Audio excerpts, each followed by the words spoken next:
Kocin ƙungiyar ƙwallon ƙafa ta Manchester City wato Pep Guardiola ya yi raɗi-raɗin cewa babu wani koci da zai iya lashe gasar Premier a lokacinsa da yake jagorantar ƙungiyar, yana mai cewa har yanzu bai kammala aikinsa a ƙungiyar ba. Idan City ta doke West Ham a Etihad, za ta kafa tarihi a matsayin ƙungiya ta farko da ta zama zakara a kaka huɗu a jere, wanda ke zama kofi karo na 6 cikin shekaru 7. Duk da jita-jitar cewa Guardiola zai iya barin kungiyar kafin nan watanni 12 da suka rage na kwantiraginsa, bayan kirkiran karin tarihin,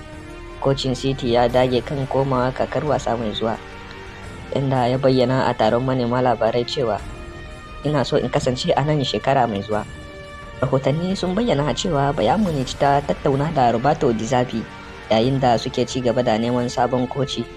Duk da nuna sha'awar ci gaba da zama da Brighton and Hove Albion da kocin ya yi, sa'o'i 24 kacal da suka wuce, an tabbatar a ranar Asabar cewa Di Zerbi zai bar mukaminsa a ƙarshen kakar wasa ta bana, bayan karawar da ƙungiyar tasa ta Brighton za su yi da Manchester United. Sanarwar da alama ta zo ne a matsayin kiɗa ga ƙungiyar Bayern, kamar yadda jaridar The Times ta bayyana cewa an riga an yi tattaunawa tare da kocin kan canjin bazara zuwa Allianz Arena. Bayern za ta yi bankwana da Thomas Tuchel a ƙarshen kakar wasa ta bana, kuma ta sha fama da matsananciyar neman wanda zai maye gurbinsa. Xabi Alonso, Julian Nagelsmann da Ralf Rangnick duk sun fito fili sun yi watsi da damar komawa Bayern, wanda kuma ya gaza tare da tayin Crystal Palace don dawo da Oliver Glasner gasar Bundesliga.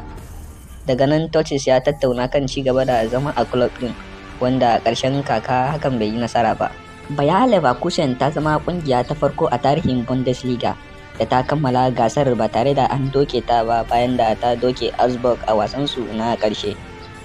Ƙungiyar Xabi Alonso ta lashe kofin Bundesliga karo na farko a watan da ya gabata,